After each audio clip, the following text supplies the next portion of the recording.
So in my opinion, mindfulness is meditation, but it's so much more. It's a way of living. It's a way of life. It's an attitude, a very profound change in perspective.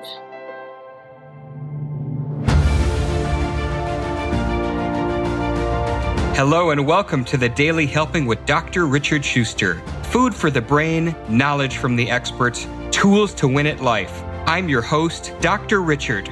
Whoever you are, wherever you're from, and whatever you do, this is the show that is going to help you become the best version of yourself.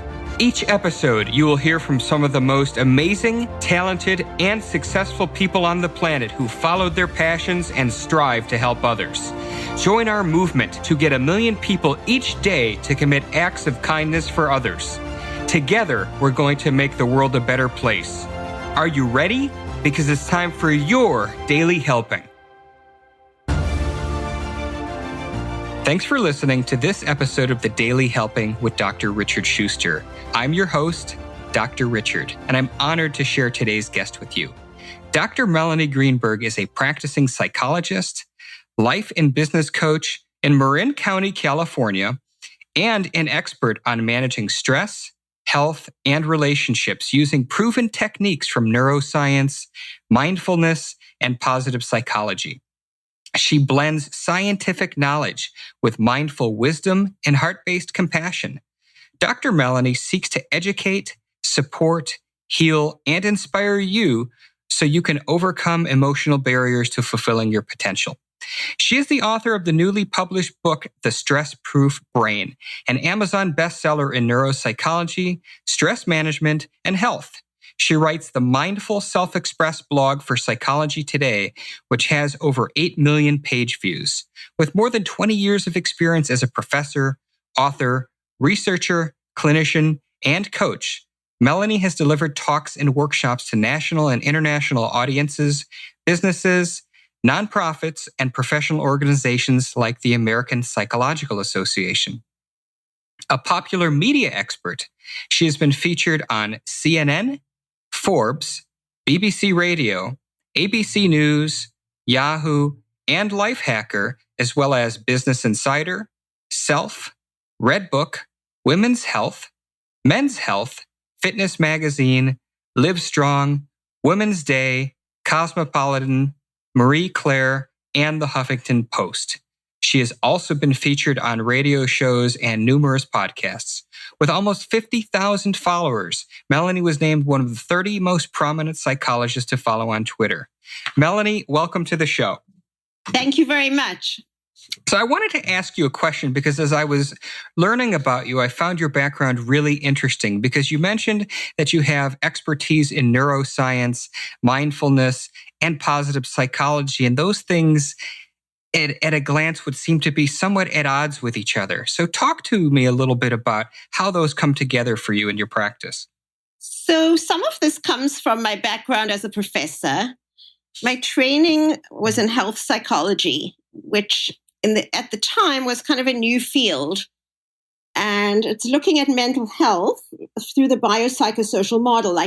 Basically, it's looking at mental health and health as being mind and body and spirit as being connected. So, there's a lot of research and scientific knowledge, but the way that I see things is that, your brain and your biology basically interact with what's happening in your life and with your thoughts and feelings, to create your final response. So I'm really interested in how all those things influence each other. I don't like to look at the biology aside from, how your experience. Right. That makes sense. So when you're applying them, how do those work together for you? So an example could be that somebody comes in, say, with a chronic pain problem, and the pain feels out of control. They feel helpless, to manage their pain. It's causing a lot of stress. It's affecting their relationships. People are critical of them. So in dealing with that, there's the pain. There's the person's attitude and feelings about the pain, that they're helpless, they feel depressed. There's the social relationships where, people are criticizing them, and that can actually all of that can affect the pain and make the subjective experience of the pain worse. So in helping this person, they might come in saying, I want you to cure my pain, but it doesn't work that way because pain's a mind-body issue. So, our mind influences the pain just as much as the physiology. So I would try to, help them deal with the pain in their world, like, that the pain is there without letting it define you as a human being. How could you try to live a meaningful life despite the pain? I see. So could you give me an example then in your practice how you combine those three? So in my practice, I might have a patient come in that's experiencing chronic pain, and they're depressed about their pain because they can't get it to go away, and it's interfering with their life. And maybe their partner is criticizing them, for not being more active or for complaining. And so how I would treat that person, I would try to move them away from wanting medicine to cure their pain, which is often not possible in chronic conditions, and help them understand how stress affects their pain, that when they get more stress, that actually affects the pathways. So it makes the subjective experience of pain worse. I might help them see how their thoughts and feelings affect the pain so that, instead of being helpless, can they focus on trying to live the best life they can despite the pain? And can they be perhaps more assertive and more communicative with the people in their lives that are criticizing them? And that can help them feel more empowered, which will decrease their stress. So everything interacts. That makes a lot of sense. Everything kind of comes together in that sense. And in describing that, Dr. Melanie, you mentioned stress a couple of times. And I know that you just released and have this best-selling book on Amazon, The Stress-Proof Brain. Could you tell us a little bit about that book and how people can use that book and what they'd get from it? Sure. I'm really excited about my new book. It just came out in February, and it's been about almost 2 years in the making. And it captures a lot of my knowledge from being a professor, from being a clinical psychologist, from my own life experience. And I'm trying to turn around the way people deal with stress. I think stress is such an issue today. These days, there's so much unpredictability, whether it's in the political climate or the economic climate or the world of work. And things we used to take for granted are kind of all in flux now. So I think it's essential that people learn how to manage their stress. And so I describe how stress works in the brain, which is that it's an automatic response that can just trigger you into a state of fight or flight, where you get into a kind of an automatic response pattern where you just want to act or you worry.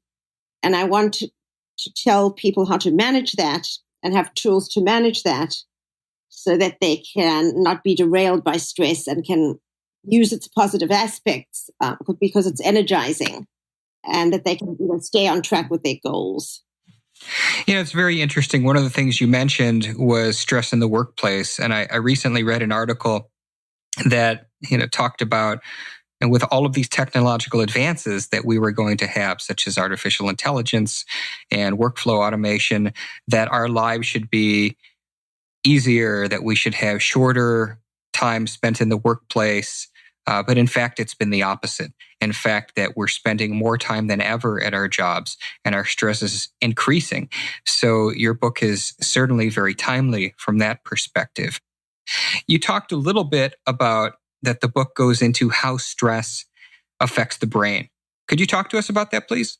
Sure. So there's a stress response in our brain, which involves this part of the brain called the amygdala. It's an almond-shaped small structure in the middle of the brain. And it's kind of like the brain's fire alarm. So the purpose of the amygdala is to detect things that we need to take care of or pay attention to, or things that might be threatening, and gear up our whole system to deal with that threat. And it originated, I believe, in the days when we were tribal and when we lived in the jungle and we had to deal with tigers and lions. That was what humans had to do, is basically fight off the predators and stop themselves from starving. So it's very primitive in a way. It's all or nothing. And, it was appropriate to those circumstances where you just had to stop whatever you were doing and run away from the tiger. But today, the stresses that we face are so much more complex and so much more drawn out, and they don't necessarily involve a physical response. Sometimes it just involves a lot of careful thinking and communicating. So this response can get in our way because we get, wired up into fight or flight, to run away or to fight. And it can take us off track. It can derail us. It's kind of like, the person, when you press send on that email, and it's a very angry email and it's just written in the moment but you almost can't stop yourself. That's an example of the stress, fight or flight in action. So, but there's another part of our brain called the prefrontal cortex, which is kind of like the CEO of your brain. It's the executive center. It's your thinking part. And so if you can just slow things down enough, the prefrontal cortex can get on board and can communicate with the amygdala. It's okay. You don't have to act right now. Let's just take a step back. You've got this. You've got the skills. Let's figure out what's best to do here. And so if you can harness your prefrontal cortex to calm down the amygdala, you can be much more effective in dealing with stress and in life in general and in your relationships. So in essence, what you're talking about is harnessing the more modern, I suppose, for lack of a better term, part of our brain to tame the prehistoric part of our brain, so to speak. Yeah, I think that makes sense. So it's our human brain is the cortex. It's very well developed in humans. It's, our capacity for thought and integrating things. And we can use it. If we understand how everything works, we can use our brain much more effectively. The other piece is that our brains have this quality known as neuroplasticity, which means they can be changed by experience. In other words, if we keep practicing new habits and new ways of thinking day after day after day, over months and years, we can actually change our pathways. So our brain learns from experience. And so we can become less panicky about stress. We can become more confident. We can become more thoughtful. And this actually gets put into the wiring of our brains, which is very exciting. So in essence, what your book teaches people to do is rewire their brains and shift their responses from that which promotes stress to a more healthy response. That's exactly right. And it's really important to do that on a number of levels. I mean, stress can be a killer. I mean, stress creates inflammation, which is related to heart disease. Stress affects our blood pressure. Stress, is related to all kinds of diseases. And then we do unhealthy things to deal with stress, like drink too much or eat too much or not exercise and not take care of ourselves.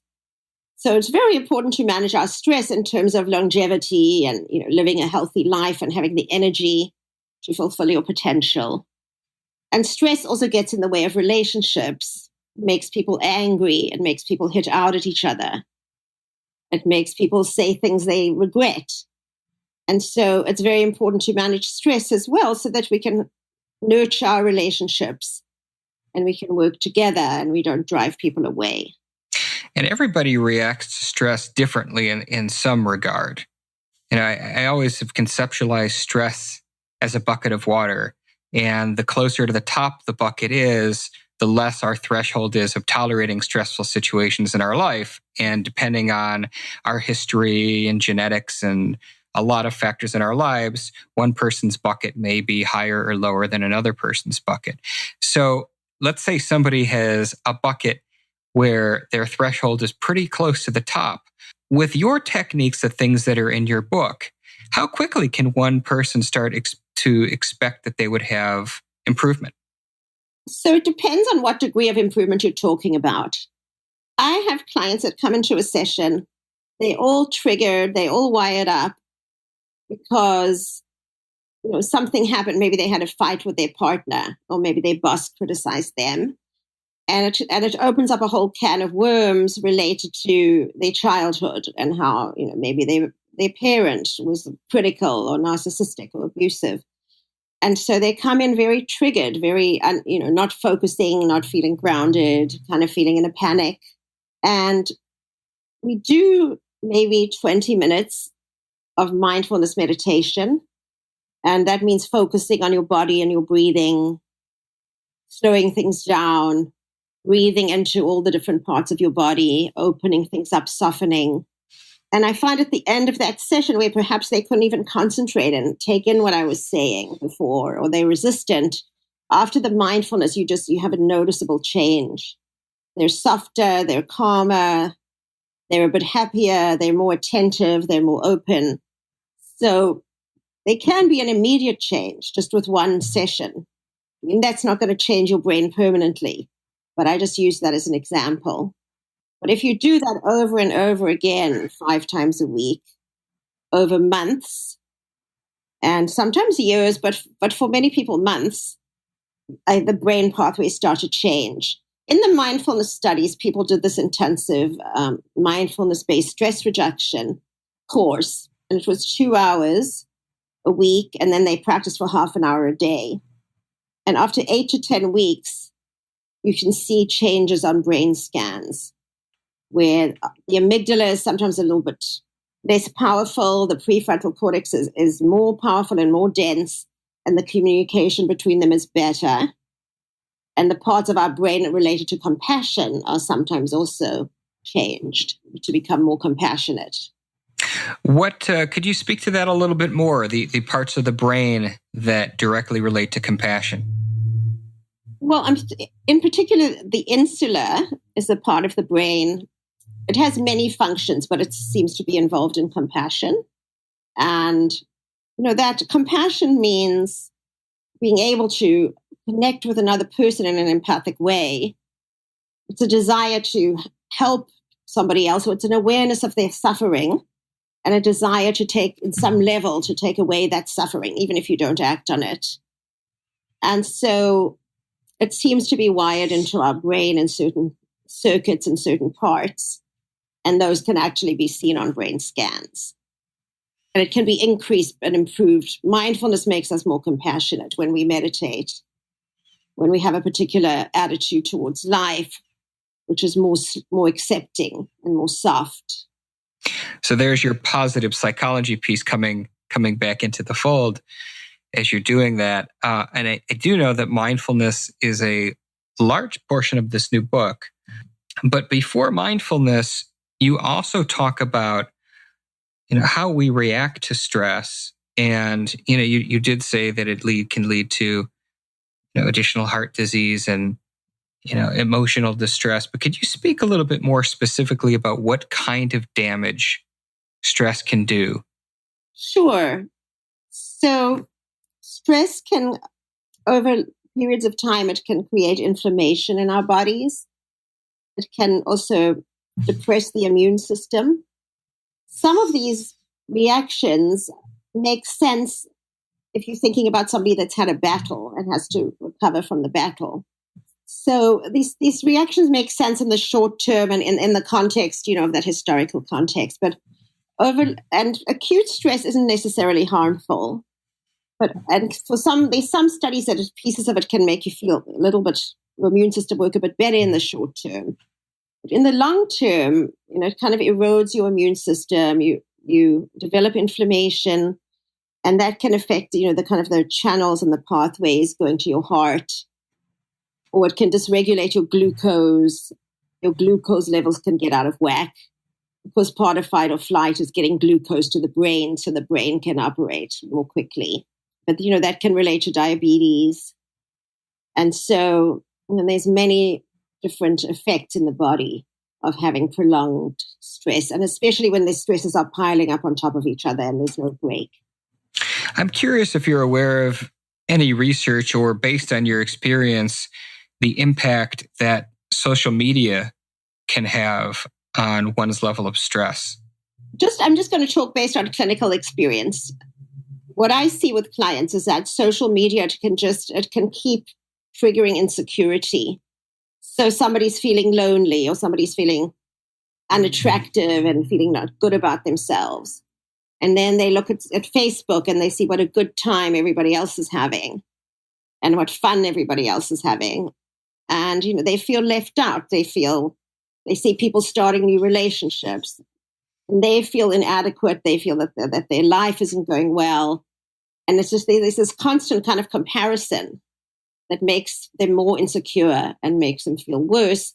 Whereas, in fact, a lot of Facebook people post the best of themselves and they post the best moments, and it's not really a realistic view of somebody's life.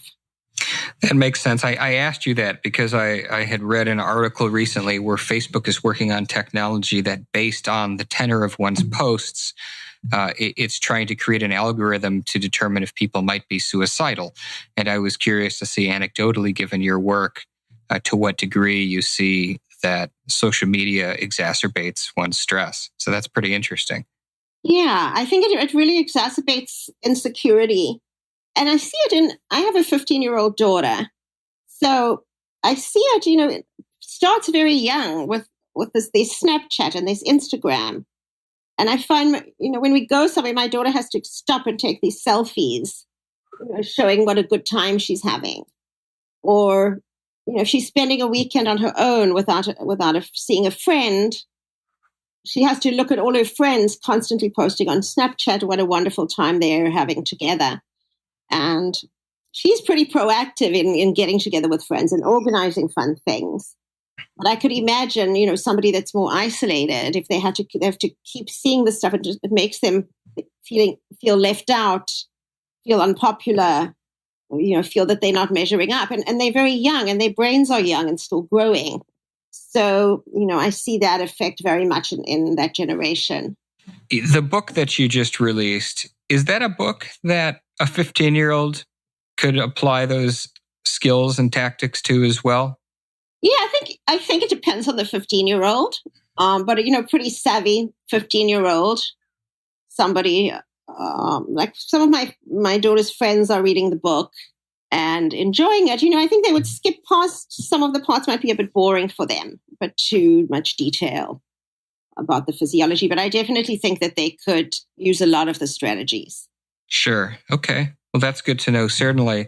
And you did touch on mindfulness, and we hit it in a couple of points, but I think it's really important because in recent years, the literature has come out overwhelmingly supportive of the positive effects that meditation can have on one's overall well-being, physiologically, spiritually, etc. So I wonder if we could take a step back and really talk about mindfulness. You mentioned that it's meditation, but how is mindfulness different than other kinds of meditation? And how does one go about doing it and applying it to their lives?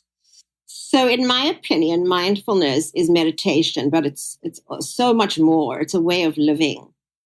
It's a way of life. It's an attitude, a very profound change in perspective. And people don't always understand that. They think that it's meditation. And meditation is a big part of it because that's how you learn and maintain the skill. But mindfulness, to me, is an open, compassionate attitude towards your own inner experience, whatever that is, and also towards your world. So what mindfulness teaches you is to see your judging thoughts, to see your negativity, to see your reactivity and your fear and your clinging to things, and to create some space and distance from that. So you see that that's not you. And that can make you much more accepting of life, of the changes of life, of other people, and help you feel more connected and just being rather than having to be doing all the time and, running on this sort of like hamster wheel of life. And how you begin to learn mindfulness is with a kind of meditation where you just focus on the breath as an anchor, and you watch your breath. You watch it go in and you watch it go out. And in that process, it naturally slows down. And then you see that your mind wanders when you're trying to watch the breath and you have a judging thought, or you have a thought, well, this isn't working. I'm not doing this properly. And in the moment where you can catch that thought Notice that you're having it because it's very quick, and then bring your attention back to the breath. You've now gotten a little bit more power over how you focus your attention. You've gotten a little bit more self-awareness. And if you keep doing that, you'll learn the difference between your direct experience in your body versus all this judgment and all this stuff that we cling to. And you can therefore decrease the power of thoughts over your life, of negative thinking, for example, of judging thoughts, of fear. And how long does it take to start really getting these mindfulness techniques down? So this basic meditation where you just watch your breath, you can just say, I am breathing in, I am breathing out. That's all you have to do. It's very simple. You can start with 5 minutes and build it up. In the studies, it was, around 30 minutes on average where the brain changed. But there's another study with 20 minutes where they got a lot of the changes, not all of them. But in my opinion, it's the regularity that's important. It's making it a routine. It's making it part of your life. So even if you start a very short period, I think you start to get attached to it. You start to enjoy it. You start to see its effects, and the whole experience changes. And then you're naturally motivated to do more of it and do it for longer periods. So start with 5 or 10 minutes, but just get it into your life. And then what other mindfulness techniques can a person do other than that breathing? Is there other things that they can do during the day when they're in their jobs, when they're at dinner with their kids and their spouse? What can they do to increase their mindfulness outside of kind of a meditative state? Yeah, there's lots of things. You can pay attention to your senses. So, for example, if you're going on a walk, you can notice all different senses. Like, what are you seeing? Say you're going on a nature walk. You're seeing the trees and you're seeing the water. You're noticing the sky. You're noticing the color of the trees. You're feeling the breeze on your body. You're hearing the sound of the birds. You're feeling your feet leave the ground as you walk and then come back onto the ground. You're feeling the feeling in your body, what it feels like to be having this walk. So you can do this in any situation. I'm just using the walk as an example. It's just deliberately focusing, what am I seeing? What am I hearing? What am I feeling? What movement is happening with me right now in this moment? It's bringing your attention to the present moment. And then once you kind of get what mindfulness is, you can use it throughout your day. You can mindfully, meet your partner or your children in the morning. You can say goodbye mindfully. Before you look on Facebook or look on your computer, you can take a deep breath and you can ground yourself. Okay, what's most important for me to focus on now? You can check in with yourself. Are my shoulders tight? Am I being on automatic pilot again, but I don't even notice, what I'm seeing around me? And you can deliberately make yourself mindful. All right, well, that's very interesting. I'm wondering if you could talk to us. You've expressed a number of different ways you can use mindfulness. How about using mindfulness in the workplace? How does that apply there? So mindfulness is a great tool for the workplace. A lot of companies who are sort of at the forefront of things, the innovative companies are actually using mindfulness and training their employees in mindfulness. Google has a mindfulness officer, and your General Mills, Aetna, some of these big companies have really got on board with mindfulness. I think especially because of the scientific results what a good effect it has on the brain and on productivity and relationships. So at work, you can use mindfulness. I guess part of it's when you with the screen, with the computer, before you sit down, try to be mindful. Sometimes, your beeps interrupt you when you get messages and stuff like that. So maybe it's trying to set all that stuff so it doesn't disturb you, or, try deliberately bring your attention back to what you're doing. A little bit of planning, what's most important for me to work on now. Also trying to be tolerant, with your colleagues, trying to communicate mindfully, trying not to get caught up, maybe in competition or in criticism and overreacting. It's really interesting that you said that Google actually has a mindfulness officer. So what are the responsibilities, as you understand them, of a mindfulness officer, and how is Google specifically, if you know, implementing mindfulness within their organization? I don't know exactly. There's a book called Look Inside Yourself, which was written by the Google mindfulness officer. And I can't pronounce his name right now. But I believe he does mindfulness courses and probably leads mindfulness groups or practices. And he's written this book. I don't know if he gives lectures on it, though that would be my guess. I don't know for sure. But the idea is to help the people be more mindful. To reduce stress probably would be one piece, to manage stress better, but also probably so they can be more innovative and they can deal with the big work demands. What's interesting about that, Dr. Melanie, is that it does seem that there's this trend where more and more people are becoming aware of mindfulness. I guess that's ironic. They're mindful of mindfulness. And this is something that can be used by an individual. This is something that can be used in a small business. This is something that obviously, as you said, Google's doing. They're obviously employing this into massive corporate settings. But one of the things we haven't talked a bit about, and I really want to because you're an expert on relationships, is with two people, how can they use mindfulness together to improve their relationship? Yeah, that's actually a really good question. I think with the romantic couple, I think, sometimes we're our worst selves with the people that are closest to us.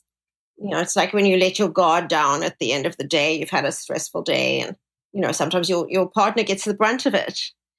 And what happens is that sometimes couples could get into negative cycles, especially, if they're stressed by other things, where, one is just kind of expresses their stress by being irritable or critical or shut down. Then the other person gets sensitive to that and tries to communicate, connect, but they might do it in an angry way.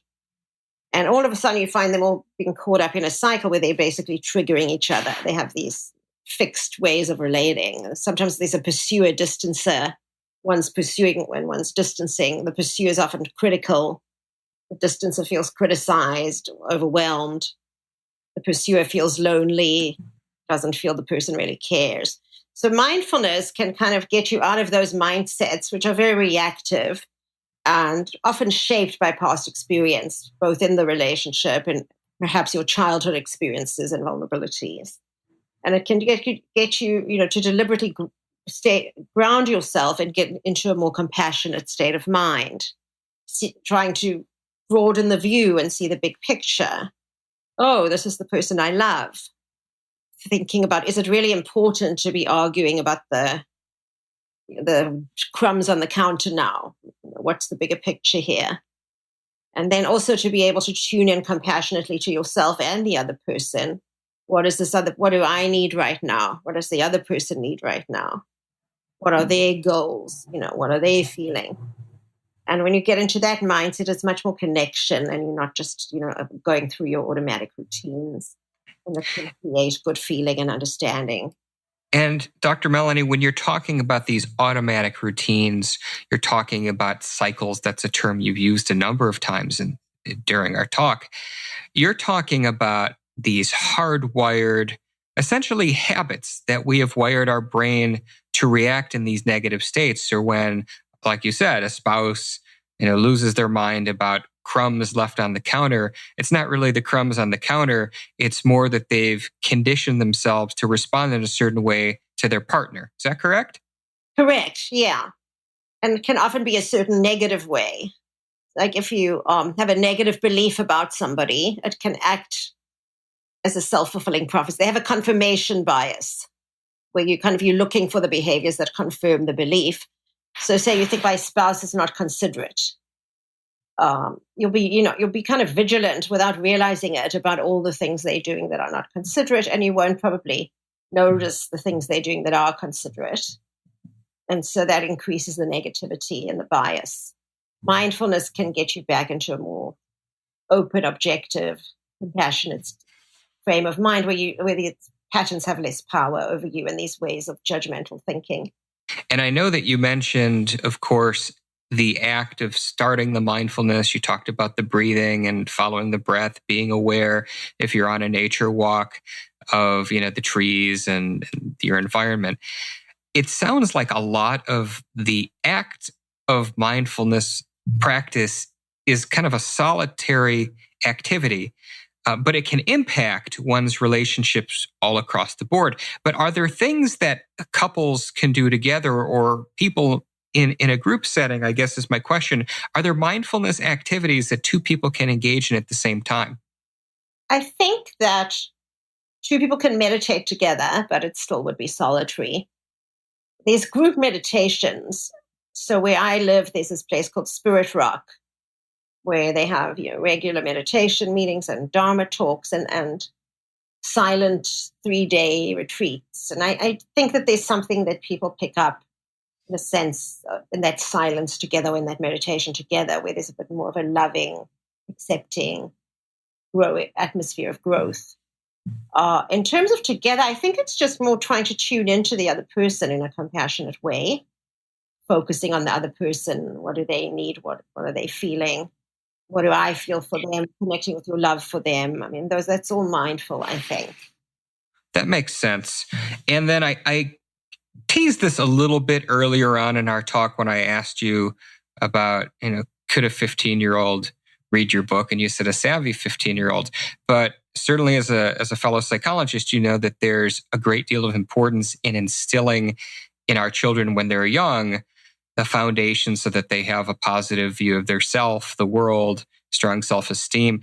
So at what age can you start talking to a kid and instilling some of these mindfulness techniques to help them manage their own stress, to think better of themselves? When can you start doing that? It's a really good question, and I'm not sure if there's a perfect answer. There are mindfulness practices for kids.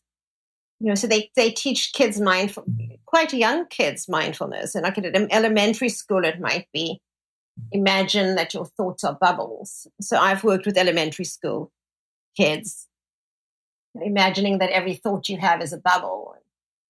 Like just imagine the bubble in the sky and imagine, the bubble kind of slowly bursts. And it's sort of helping them to watch their thoughts, notice which bubbles you want to hang on to. So you can do it in a simple way like that. And then middle school, I was working with a boy who had some anxiety about being in the car and whether the car was going to crash or whether they were going to get lost. And, I taught him to do mindful breathing and focusing on your breath and focusing on softening in your body, taking your attention away from the fear, and onto something neutral, positive. So, I think that you can do it very young in a small way. And then in middle school, I think there's more understanding. And then in high school, I think that they can pick it up pretty well. All right, well, that's really great. And again, I think the kids doing it sounds fantastic. And I certainly want to try that with mine in a couple of years when they're old enough. I did want to ask you, you've talked about mindfulness. We've talked a lot about stress. And we've talked about mindfulness from the standpoint of doing the meditating, being more aware of your environment, being aware of your body. What are the other components, or are there other important components that go into mindfulness? One big one is self-compassion. They did a study of a mindfulness intervention, that made people happier and healthier. And through some statistical analyses, they found that self-compassion, increases in self-compassion, accounted for some of the benefits of mindfulness. I think mindfulness can make you more compassionate to yourself and to other people. And what it is, when people are under stress in particular, it's very easy to criticize and blame yourself and get stuck in all this negative thinking, regretting, asking yourself, why did I do this? Blaming yourself or blaming other people.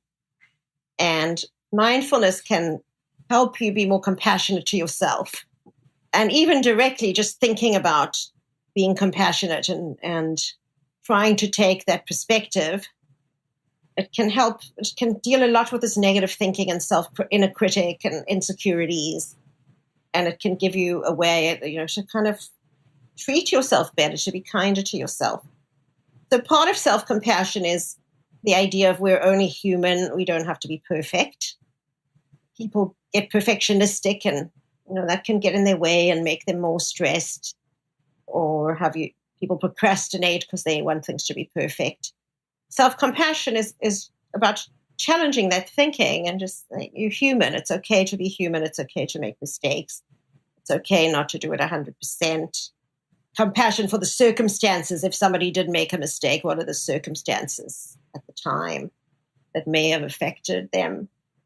And also a kind of a self-kindness, like you would be kind to, if you were introduced to a new person, why not be kind to yourself? How would you feel if somebody spoke to you the way you speak to yourself? And one way people struggle with compassion for themselves, it takes a while sometimes for people to get there. One way is to think about somebody that loves you, or think about a religious figure like Jesus or Buddha.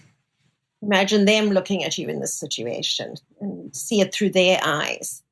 Would they think you were stupid? How might they see it? And that's an exercise that can help people get a more compassionate perspective. That's interesting because you mentioned these different religious figures, and I want to kind of jump back to mindfulness overall before we wrap up.